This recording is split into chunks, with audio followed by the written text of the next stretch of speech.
high-scoring quarter in CFP history. Every time either of these teams has been up against it in the second half on offense, they've delivered.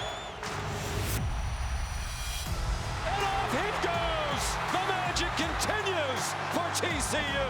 Michigan cannot afford any missteps here. Wide open! Wilson again! Have to go 75 yards in 52 seconds. Down to one last play. Trouble with the snap. And that will do it.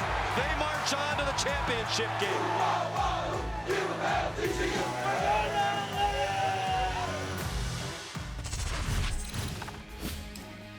This year's Fiesta Bowl was one for the ages. The teams combined for 96 points. That's the most in Fiesta Bowl history.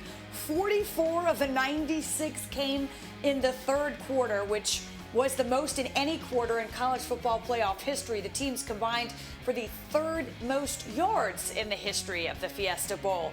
It was, no doubt, a 51-45 thriller, but when the dust settled, it was TCU who held on to defeat Michigan and move on to the national championship for the first time. Heisman runner-up Max Duggan threw for 225 yards and 4 total touchdowns. That leaves us, again, I mentioned as we started the show, with 2 teams left standing, so 2 teams go home, Joey, one of which is Michigan. Through what prism should we now view Michigan's season? That was an outstanding season. I think at the beginning of this season, if you'd offered the Michigan fans you would be in the playoff, you would win the Big Ten, they would be extremely excited. Like Greg talked about Georgia, Michigan lost a lot of talent also, including Aiden Hutchinson, like top 5 NFL draft pick. That was instrumental to what they were able to do last season. And so last season, it felt like Michigan finally got over the hump of beating Ohio State. And then they get into the playoff and they lose.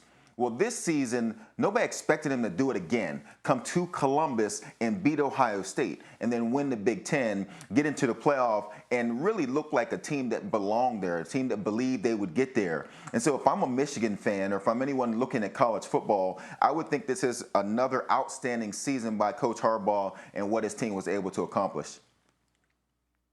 Yeah, it was a terrific year. And I think one thing that's getting lost in all this year's Michigan team was far better positioned to be successful in the playoff than last year's Michigan team. Now, they played poorly on defense. There's no denying that. They had some massive mistakes in the semifinal game, including 2 trips inside the 3-yard line. Here's the opener. You're the most powerful offensive line in America, arguably, and you decide to go with a trick play. It's time to retire Philly special, I might add. And then you try to go with a difficult handoff here to the fullback at the 2-yard line that you fumble after a touchdown was taken off the board. So Michigan can look back and say they were better this year than they were last year, especially if they needed to win a game in a shootout-style environment, which is exactly what that game become. But they can look back very clearly at 4 significant mistakes that ultimately led to TCU winning it. 2 trips inside the 3 that resulted in 0 points, and 2 pick sixes, one of which was a tremendous defensive play, the other pretty good defensive play that ultimately led to 14 points for the Horned Frogs. So Michigan kind of dropped the ball for sure, but you got to give credit to TCU, and you got to give credit to Michigan for a great season up to that point. What's interesting, Greg, is I don't know if those miscues make it more difficult or easier to swallow for Michigan. Probably neither of the two. But to your point, they were in position to win this game, and certainly an outstanding season for Michigan. Also one of the most captivating college football playoff games in history. We got not 1 but 2. Georgia rallied from a 14-point deficit to beat the Buckeyes 42-41 after Noah Ruggles' 50-yard field goal attempt was wide left. I'll ask you the same question because I think we've gotten into this idea somehow that it's championship or bust, especially in places like Columbus, Greg. But when all is said and done, what do you say about Ohio State's season? Well, it's similar to Michigan's. Like, we don't need to live in a world of absolutes, man.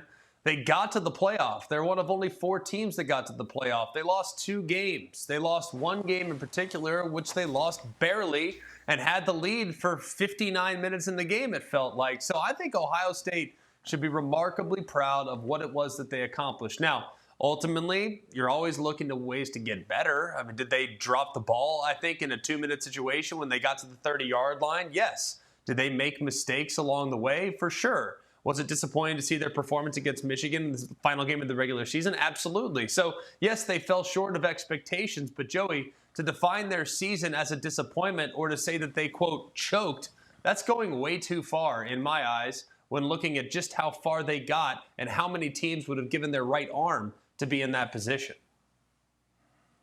Yeah, I agree, Greg, and especially going into the Georgia game and the way Ohio State got into the playoff. I think if you had offered any Ohio State fan a chance to win the football game with a field goal to end it at the beginning, everyone would have accepted those odds in that scenario because, again, Georgia was the #1 team in the country for most of the season. Everyone assumed that Georgia would beat Ohio State because of the way Ohio State got in.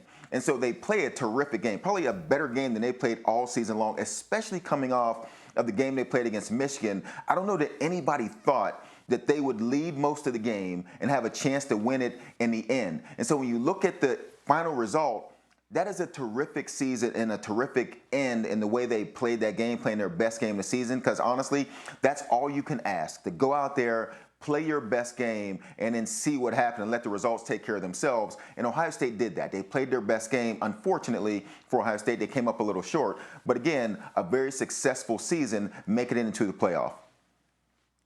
Isn't that so true, Joey? You know, it's so easy to forget that they had to have a little extra luck to be in that game. And I do believe you're right. Every single fan with the opportunity to play would have said, yeah, we're in, regardless of what happens at the end of the semifinal game.